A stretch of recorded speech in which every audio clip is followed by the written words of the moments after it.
Let's go.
Turn up. Let's go.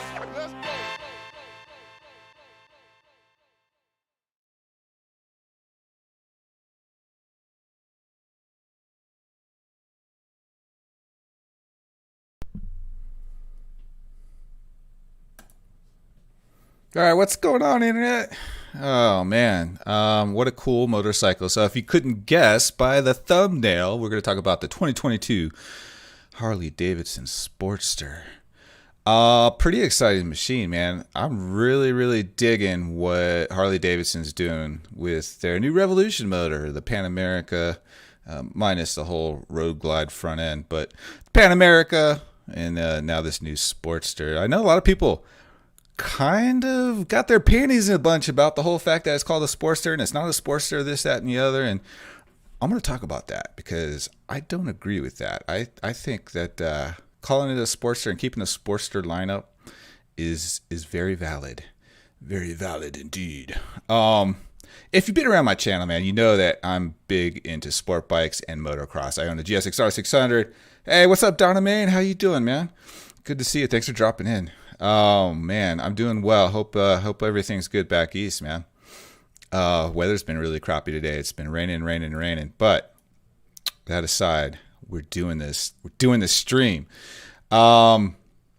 So yeah, I'm big into sport. I got a YZ250 two-stroke, big into motocross, and you're probably wondering, like, why am I talking about this 22 Harley-Davidson Sportster S?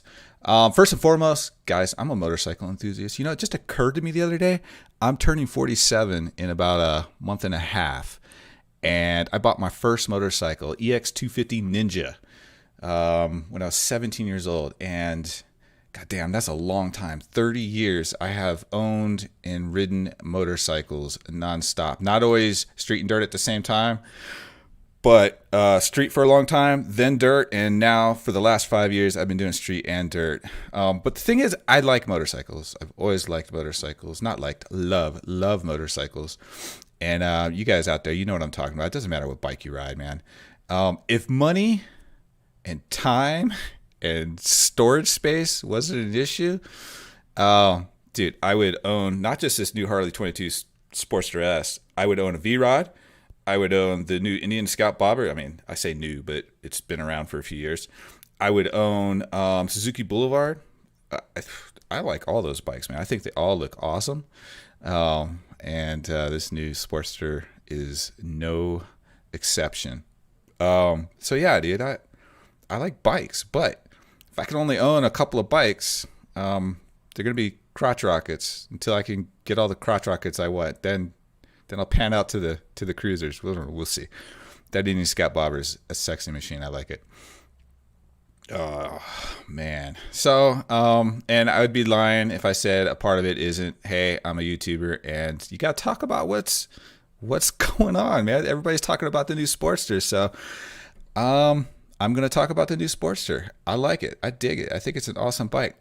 Now, if that was my priority, to try and get views and talk about the buzz, and dude, I would have been doing this stream like 2 weeks ago. This is, everybody's already done it. Everybody's already done their videos. Everybody's already done their streams. I'm probably the last one to talk about this damn motorcycle, but here I am. Better late than never. You know, good day. What's up? What is going on? Oh, man. Is it morning in Australia? I think it's morning. It's Sunday morning where you're at, right, brother?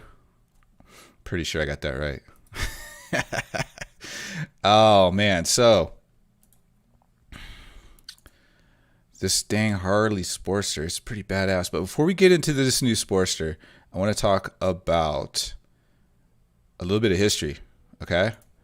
I didn't realize how long Harley's been producing the Sportster lineup, man. Since 1957. That's like 65 years. That's a long time to produce anything. And I'm digging that they are keeping the Sportster lineup moving forward. That's pretty sick, man. 65 years they've been making Sportsters. It's absolutely insane. There's probably, you know, that might be a record. That might be the longest produced model of any motorcycle manufacturer ever in the history of motorcycles. But, you know, really got to talk about the iconic 45-degree V-twin. That sound, that crazy, iconic Harley sound that everybody knows, even people who have never owned a Harley like me, you hear it, you know it's a Harley. A lot of that has to do with the shared common crank pin. And, you know, I'm willing to bet all the motorcycles that I have that the sound wasn't part of the design. Like, they didn't go in and say, we're going to make something that sounds amazing. They probably went in and said, we're going to make something cheap and effective and efficient and just get it out there. And then when they cranked that thing up and it had that lopsided, out of balance sound at idle, they're like, huh, this sounds kind of cool. I think that's probably how it went. Oh, dude, have a good ride, man. You're about to hit the road. Coffee and pancakes. That sounds good. Like any any time of the day, coffee and pancakes, but especially in the morning, man. I hope you have an awesome ride, brother. Stay safe out there. All those cagers are trying to kill us. The Honda Super Cub. You know, you go through and you look at all the different Sportsters they made over the years. My personal favorite is this XR1200. I love the exhaust, how it comes down low and then swoops back up, kind of like a Honda Magna. I know a certain somebody who likes that design. You know, so I really struggle with people having an issue with it being called a Sportster just because they've completely abandoned that engine. Oh, you know what? You got to listen to this. Here's that lopsided potato sounding shared crankpin engine. This is actually from, supposedly, I trust my sources, supposedly from, we can't talk, a shovel head. Supposedly this sound comes from a shovel head, which I think were made from like the mid 60s into the early 80s, but check it out, man. Listen to this.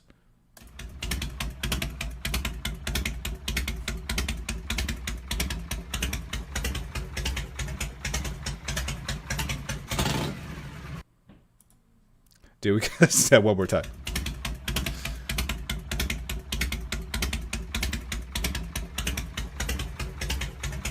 I mean, there's no other motorcycle on the damn planet that sounds like that. It's you just know it's a Harley, brother. You know it's a Harley. So they've come out with this Revolution motor, and it's awesome. I'm happy they're doing it, man. Overhead, everything, electronics, 60 degrees instead of 40 degrees. It's a cool motor, and I hope they keep sticking it in new bikes. I was kind of hoping for the Bronx, but the Sportster will do.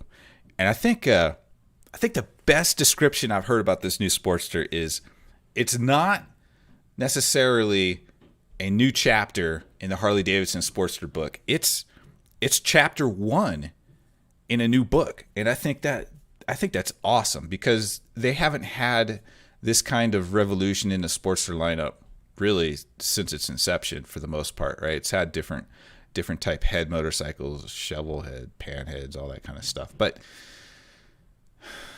this is all new. This is just all new. And I think maybe some people got their panties in a bunch because of it. But you know what? Just get over it. Get over it. That's what I'm saying. Get over it. Okay. All right. I think that's enough about the history. The Evolution motor couldn't meet Euro 5 standards. That's right, Donna Main. I think it was 2019 or 2020. They killed off the Sportster in Euro. I might have that year wrong, but it was recent. However, I think this new one meets Euro 5. The Revolution motor meets Euro 5. Revolution Max engine. All right, man. Dude, look. This bike looks great. I think it looks great. Like any bike, I would change stuff like that. Dude, that 4-inch TFT display is pretty sweet. I love seeing Harley make something new and exciting and modern. It's pretty cool. I think this bike's going to do really, really well. And, Harley has a tough time because they've got a unique problem that I don't think any other manufacturer has to deal with. And that's, the old school faithful, like that base that's going to stick with them till they die. They don't want to see that 45-degree V twin with that shared crank pin and that really like loopy kind of sound at idle. I mean, that's the shit that they love, man. And it's going to be painful for some of those people. They'll probably never own anything with this new Revolution Max engine, unless they really want to get into a venture with a Harley because, Pan America is pretty badass. But yeah, dude, I'm totally digging this bike. I really think it looks great. I think Harley did an awesome job with the aesthetics on this bike. They really, really did. Let's take a look. Spin this sucker around. I kind of like the rectangle LED headlight. I don't like it on the Pan America because they put that road glide looking like fairing around the front of it. But with just the headlight by itself, I like it.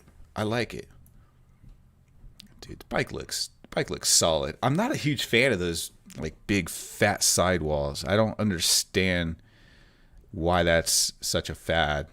Eventually, if I got this bike today, eventually wheels and tires would have to be swapped out with probably a larger wheel. Maybe I want to keep that overall diameter, go with a little bit larger wheel, but a smaller profile tire.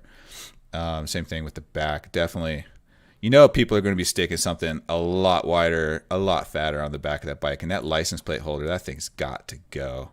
I would love to find, it'd be cool if somebody would put out a kit, because I do like these LED lights, and I like the fact that the tail light matches the headlight, and the turn signals look cool and all.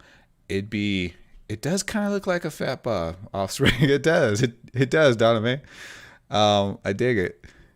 It'd be cool if somebody made a kit to just relocate the existing hardware. I don't know how they do it because the exhaust pipes are pretty damn close.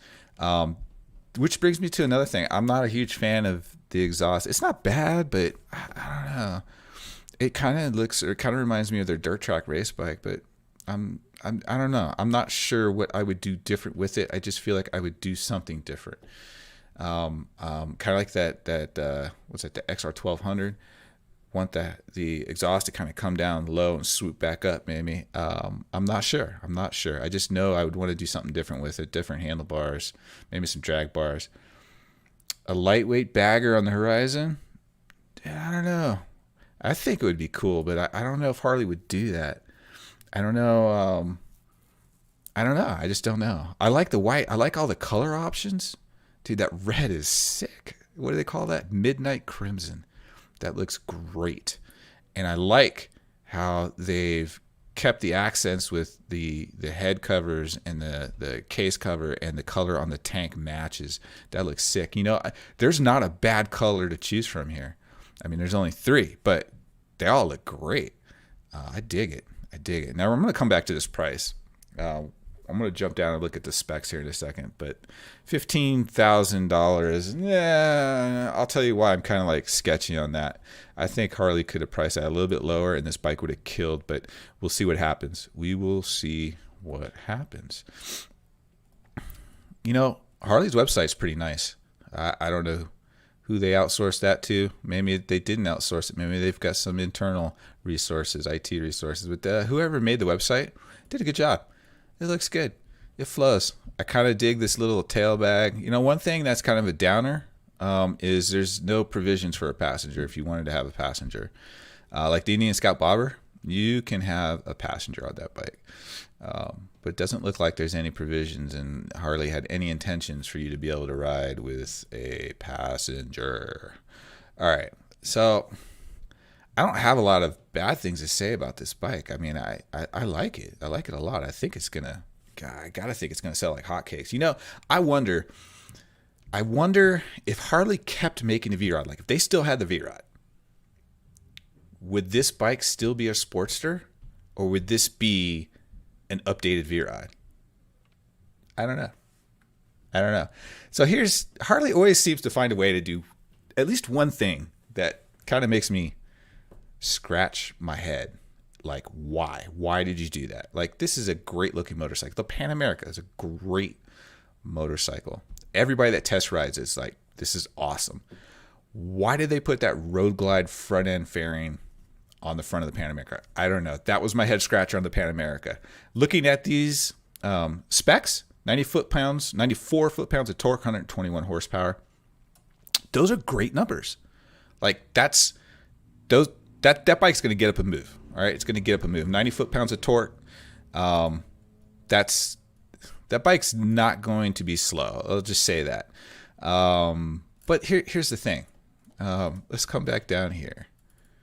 I don't understand why the Pan American makes 150 horsepower at 9,000 RPMs, whereas the Sportster 121 horsepower at 7,500 RPM. So here's the thing, like torque, the best explanation I've heard about torque and horsepower is torque's your twisting power. That's actually what moves the motorcycle. And horsepower is your ability to do work over time, right? So typically, more horsepower, more RPMs. You're able to carry that torque for a longer period of time. I see the Sportster, which, by the way, it has the word sport in the name.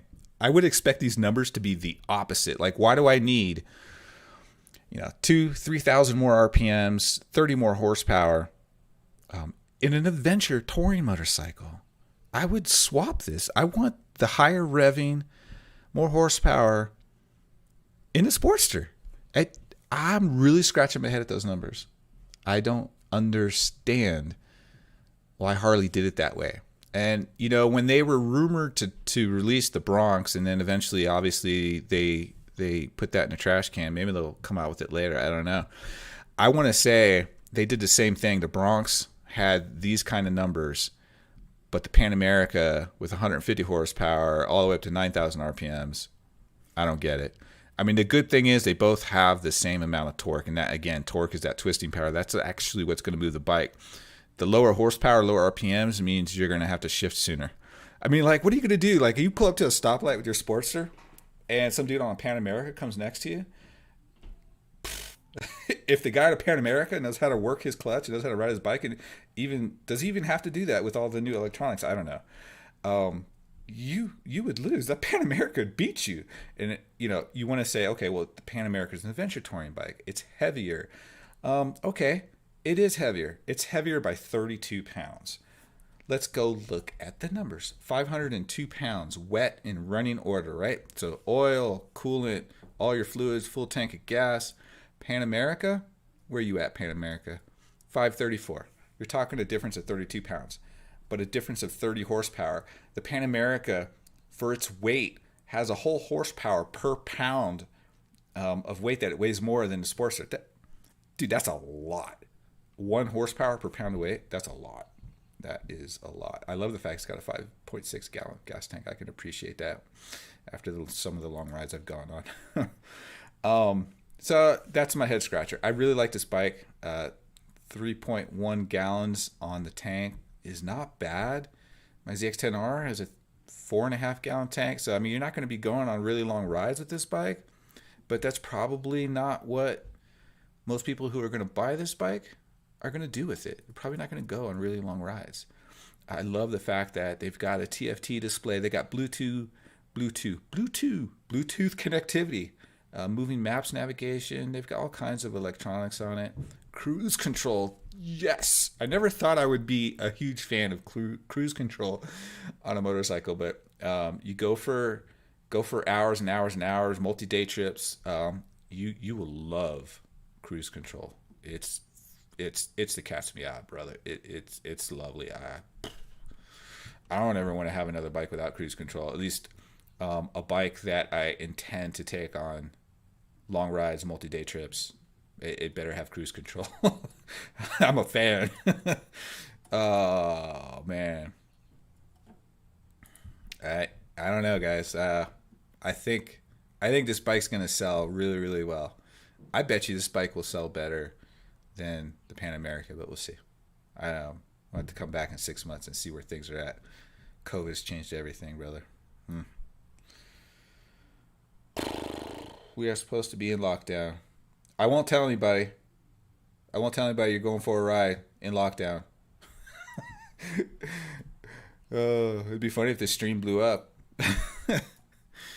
Guys, I think that's it for me, brother. Man, thanks for popping in, Donna, man. Thanks for popping in, Switch. I appreciate it. Always good to see you guys in the live streams. But I think that's it for me. That's everything I got. Wait, hold on. I want to play this little clip for you. The beginning. This is Harley-Davidson's YouTube channel. Going back to the whole horsepower torque thing I was just talking about. Just listen to what they're saying here.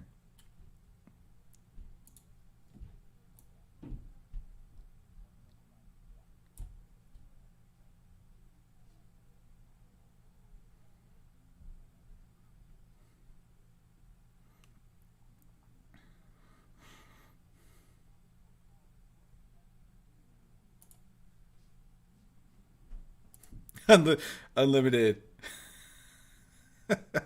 Unlimited horsepower and torque right at the twisted throttle. Clearly, it is limited to less than the Pan America. Same amount of torque. The guy in the Sportster is going to have to shift a little bit sooner than the guy in the Pan America, and that's why he's going to lose to the Pan America. those 30 pounds aren't going to amount to much of anything, especially if the Pan America's got a better rider on it. Is that even really a thing anymore? The better rider? Doesn't electronics just kind of take care of everything? Who even has to ride their motorcycle anymore? I don't know. All right, guys, I'm out. I'll see you later. Leave a comment down below. Who's going to get this new Sportster? I might. Maybe. After one more crotch rocket. Now, seriously, this is a cool bike. I like it a lot. I think Harley has done a really, really good job at walking the line.